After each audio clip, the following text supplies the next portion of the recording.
Hello. Um, Norwegian Wood. Just finished it actually. Um, some of you guys might have been aware that I've been reading it. It's my first Murakami book actually. Although I've heard a lot about him. I've been compared to him. I've been recommended him. Obviously, I've covered quite a few Japanese authors on the channel in the past. So yeah, I thought it was about time you know, what is it? Bit the bullet or whatever and gave him a go. I'm not sure if I read the right novel first because there's actually a kind of note from the translator at the end of this um, where it does actually talk about like when it was released that Murakami only really had fame within Japan. And so he went from like a 100,000 or, six-figure audience to worldwide fame. So it kind of shot him into superstardom, which is, I don't know, it's interesting to read that because apparently it does differ in some ways, mainly because this is a love story and a young love story, I would say. But only overall. I think as you're reading it, at least for my part, I just found it initially it was just like, wow, this is fucking depressing. Like and especially from that, broken youth hopefulness kind of way where and typically Japanese because there's just suicide all over the place, and yeah, as you would expect with anything Japanese, that's like one of the themes in it. And it tells the story of Watanabe and Toru Watanabe and basically his relationships with women overall. I mean, he has a friend that had committed suicide when he was 17 and he knew him all his life. And Naiko was a girl who was with him and she literally grown up with him. So they had a very special bond. And then all of a sudden, one night, bang, he decides to axe himself. And that plays a big part in it, I would say. And death, isolation, loneliness, alienation, all of that is very prominent throughout the novel. And for the most part, it works. I had a weird relationship with this novel myself, mainly because at the beginning I was taking it all in. I thought it was a good introduction. I expected it to go somewhere else, I suppose, but it didn't really do that. However, I would say that the themes and uses of symbolism are all pretty strong, if not a little bit elementary, if I'm going to be a bit critical of it, mainly because it would like set things up where you know what's going to happen. And really, I could be extra critical of it and say this is a very male fantasy, mainly because every woman in it he ends up screwing around with at some point or another. And although he plays with that whole loophole, like, oh, we haven't actually had, intimate vaginal sex or anything like that, they still fooled around and, either masturbated each other or blew each other, had oral, all of that kind of stuff. And to me, I mean, it's all kind of one and the same. I suppose it is that extra level, like when you sleep with someone, but if you fool around with them, then you have had some sort of exchange of the sexual, so they're added to your list or your notch on the bedpost kind of thing. And yeah, that's where I'd be a little bit like, yeah, he's a bit of a player, really, even though he kind of goes on about not being one, and he has a particular friend, Nagasawa, who has a very clinical and mechanical view of the world and who he is. And although that's admirable, he knows he isn't really like him, and he's a bit of a dick, like overall. Like he doesn't give a shit about people's feelings. He's almost like kind of like a nihilistic character from a Russian novel in a lot of ways, and I felt like there was a few nods to that at times. Overall, it's kind of it's very typically Japanese. I would say almost as a homage to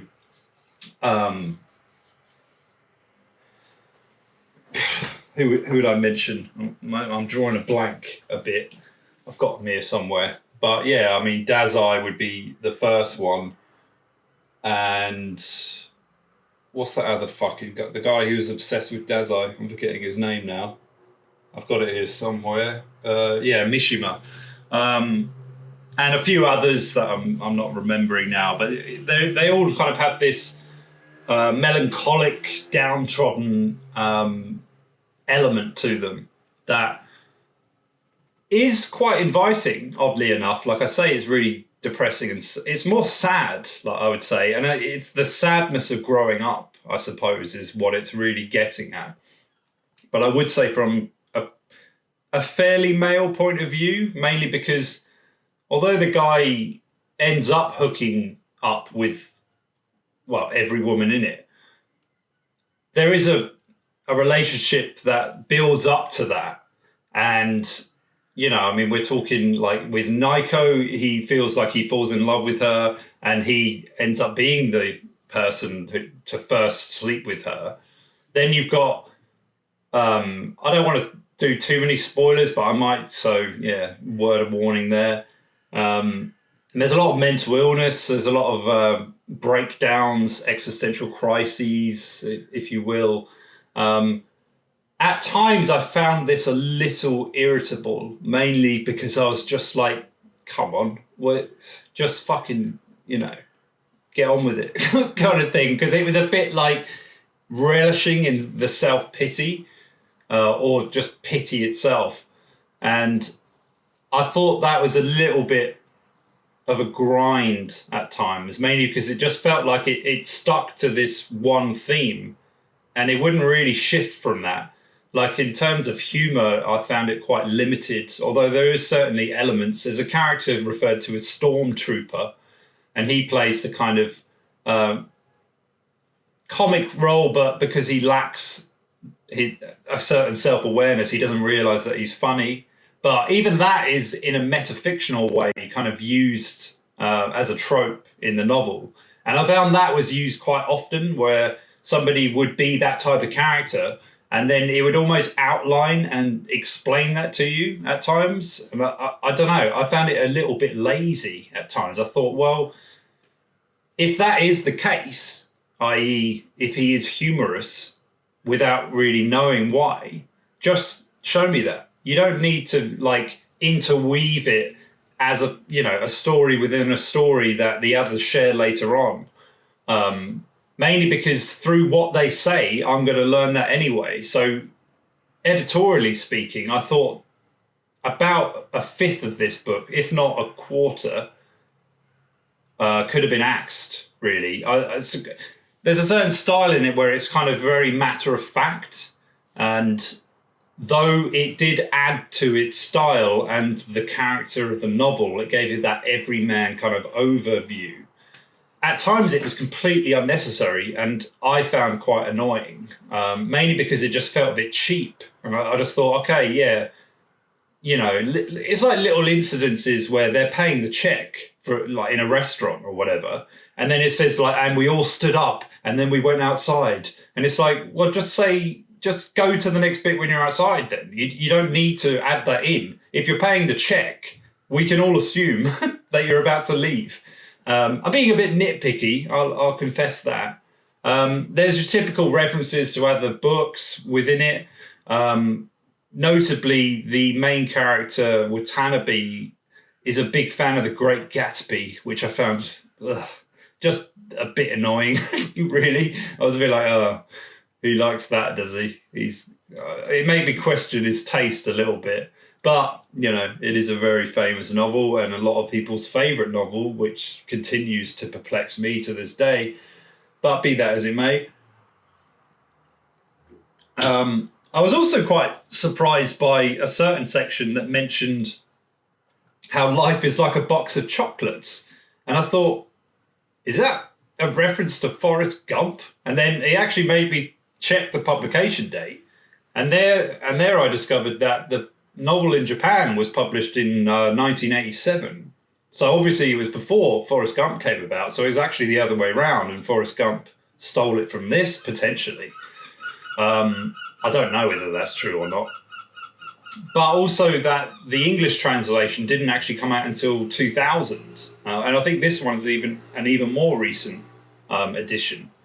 So, yeah, a good 13 years before it found its way over here, or at least this version. And yeah, I found that quite intriguing, I suppose. Like, I just thought, because the cross-pop reference just seemed out of place almost. But then I don't think it was supposed to be that. I think it was potentially Murakami's own, metaphor or whatever. But there we have it. So the basic plot is just him starting uni. Like, he's at a dormitory. He's living in this kind of square where they raise the Japanese flag every day. It's a little bit right wing in that term, because I think they're using the old, like, a rising sun. What do you call it?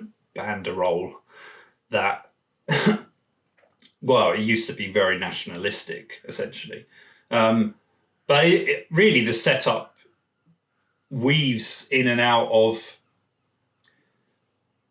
him talking to Naiko, which I won't say this for certain, but when this kind of bookends itself towards the obviously at the end, but it makes it seem like the beginning was potentially all in his head, because he kind of has a breakdown when, I mean, everyone's committing suicide in this, so that's what you can expect when you go into it.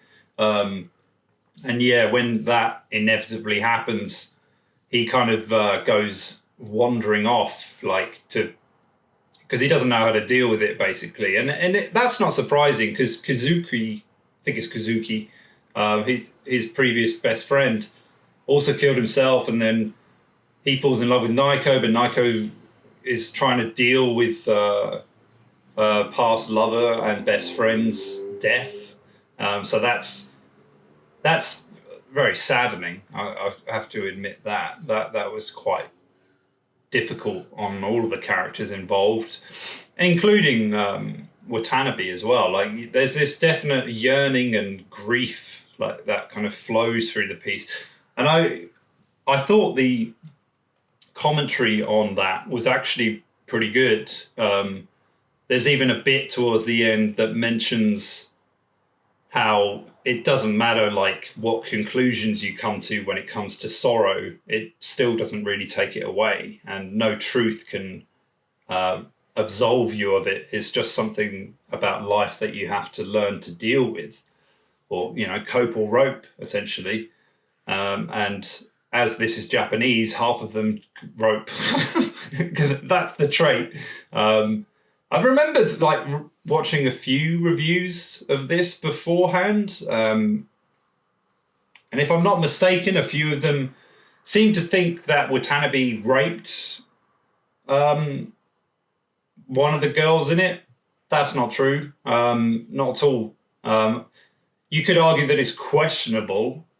But I think it's more the way the language is describing it.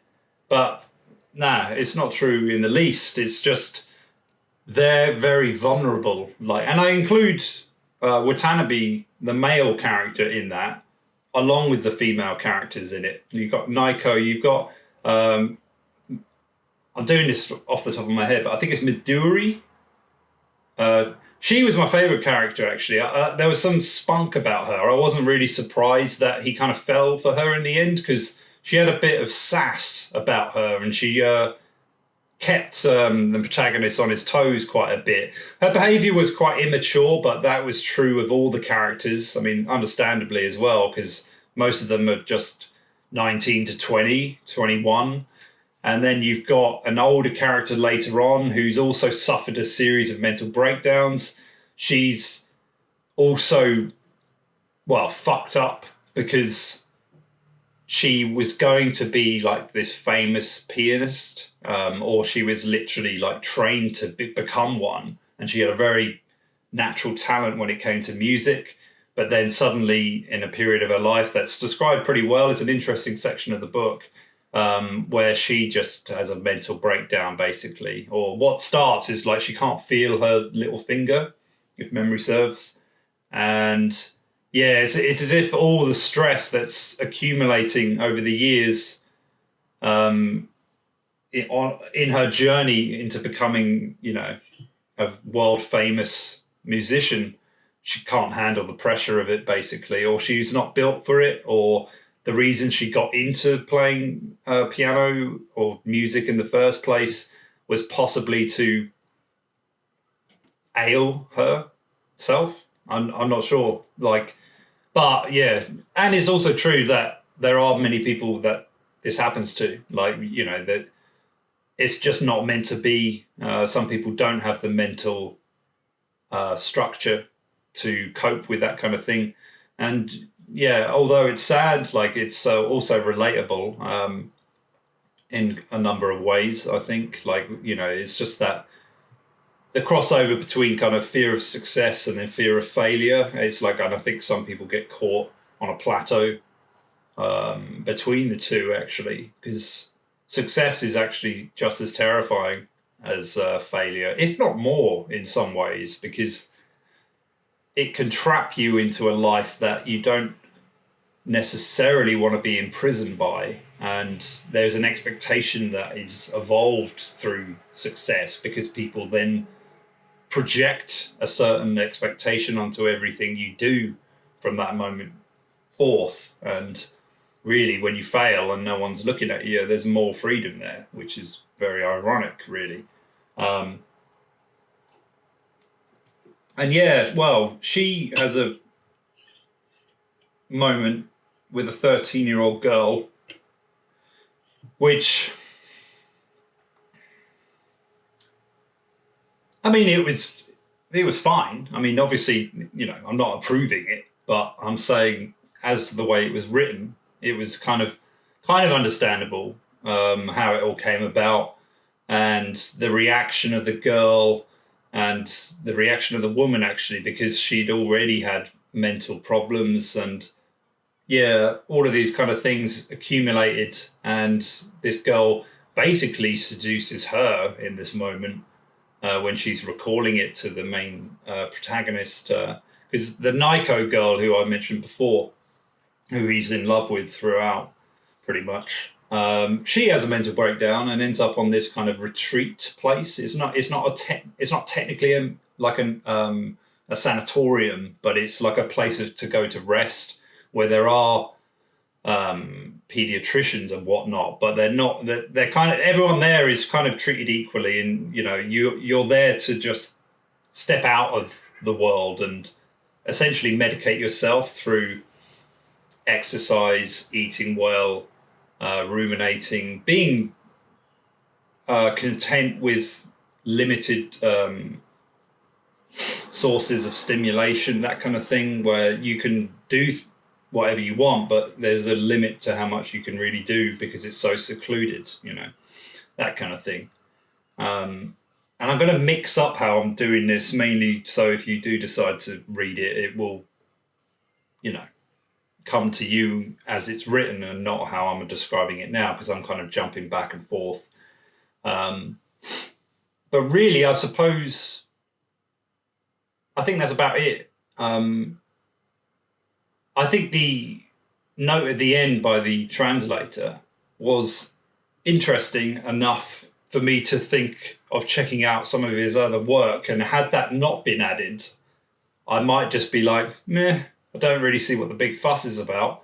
But I do think his usage of magic realism, which I've heard quite a lot about, and surrealistic kind of themes and nods to consciousness and whatnot, I actually do think it must have been included in this, but it's just done in a very subtle way, mainly because it only really does it right at the beginning and then right at the end, because it kind of makes sense that he's talking to the ghost of Nico at the beginning more than anything, and that actually made the wordage of it make a lot more sense, because it did have this kind of way of seeming a bit too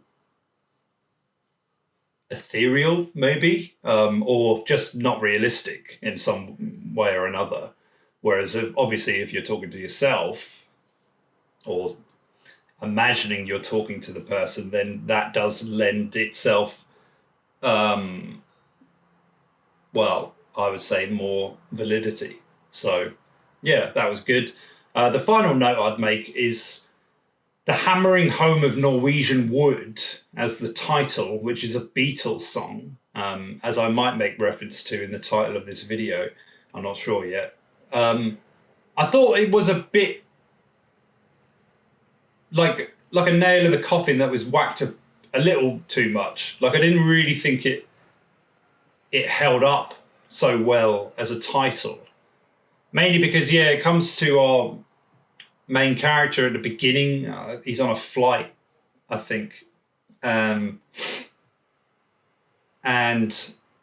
as it goes on, yeah, he does get referenced to in the middle by the musician female character who I mentioned, Raiko, that was her name. And then it explains it quite well there, actually. Like, it nods to it, and then she's got this kind of thing about the song that she doesn't like to play it too often, but if they really encourage her or donate kind of thing, then she'll do it. But then at the end, obviously he fucks her as well, because, you know, this guy, even though he's not a player and he's sensitive and he's, you know, he wants to really know people and he wants to respect them, even though he still will, you know, let them blow him. It's like the actual, like, mental gymnastics he was playing with just to kind of maintain his idea of himself were a bit on the nose. And I actually think his good friend Nagasawa was his real reflection, actually. Maybe that's what Murakami was trying to actually show, because Nagasawa was just a playboy. You know, he had this kind of girl who was completely devoted to him, and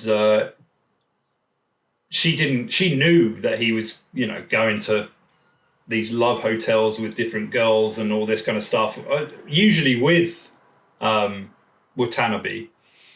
He played along with it for a while, but Nagasawa did it almost like a religion, like it was just his way of living. So he was more honest with himself, actually. Maybe that was the real commentary there. I'm not so sure, but the idea Watanabe had of himself was delusional, I thought. But when he does get with the musician who's, like, you know, twice his age, it is quite beautiful, I would say. Like, even though it was so obvious it was going to happen, I kind of still enjoyed it, because it was like, yeah, it was more about intimacy, and I think sometimes that worked in the novel's favor, and it was a good kind of commentary, because it wasn't necessarily about sex, I don't think. You know, it's kind of in the Greek ancient view of love I think they divide it into 7 different types of love. And I think that's what Murakami was actually exploring a little bit more than just them having sex. You know, it wasn't just this kind of, like, it wasn't just lust. You know, it wasn't. Sometimes it was even maternal in some ways, or even, yeah, that kind of thing, where it's just like it's a different type. Like, it's kind of like they know they're not going to see each other probably ever again, which happens throughout the novel with different characters, mainly through suicide. But sometimes people would just disappear and there's no explanation. Stormtrooper, the comical character, does just bang, he's gone, you know. And then even Midori, she doesn't disappear, but she blanks the main character. So there's a lot of that kind of angst in it, and the pain we kind of put each other through, usually through the unconscious rather than consciously, though both certainly play their part. And yeah, I suppose I've had quite a bit to say about it, so that's a testament to the novel as well. I just think it might not have been the best one to choose straight away, because I was kind of reading it thinking I don't really know what the fuss is about here. It's okay. It's easy to read. It's a kind of it's a novel that I don't think you're going to be desperate to find out what happens next, but you will feel a certain calm from reading it and a certain degree of intimacy and relatability. But at the same time, it's been done before. That's what I had a kind of issue with, and the title felt a little bit half-assed, maybe. Like it was like, oh, I don't really know what to call this. Oh yeah, there's a song I reference. I'm gonna cram that. I'm gonna slam that in there to make sure that that's the title. And I don't know. Maybe there's something in the lyrics of that song that make the title of the book make complete sense. I don't know. I think there is. I did listen to it, and there's a partial, but it's nothing like, oh yeah, that's really clever, or oh yeah, that's a really brilliant idea, or whatever. It's just like, yeah, it works, and it works as a novel. That's the thing. I'd say, yeah, it works. It's a 3 out of 5 kind of thing. I didn't really see much else in it. Maybe a 4 if like the symbolism throughout, which I did think was strong. I just thought sometimes it was used a little bit like you can see it coming a mile off. And maybe I was looking at it from a writer's perspective a little too much at times, but certain ideas were propped up, and then the scene that progressed or followed that would basically be like that in action. And it was a bit like, you got to be subtler than that, really. Like you got to do it in a way where I don't see that, but maybe me seeing it was the point. I don't know. So yeah, Norwegian Wood. I'd recommend it, but I'd still say it's a read for a Sunday, where you've got nothing else to do. You're not really expecting to be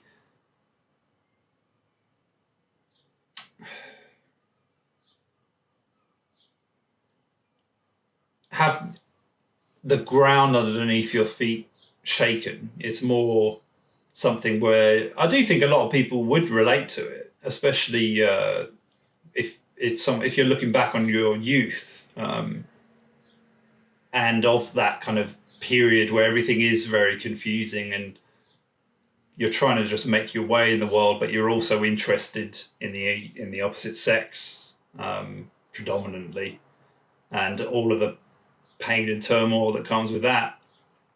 It's very saddening, but then it's Japanese, so yeah. What else do you expect? Yeah, and an interesting one. I'm intrigued to know what to read next, and if any of you guys have any tips, like what's the best one to read? Because I don't really know too much. Is it Kafka on the Shore? I don't know. Let me know your thoughts. Cheers.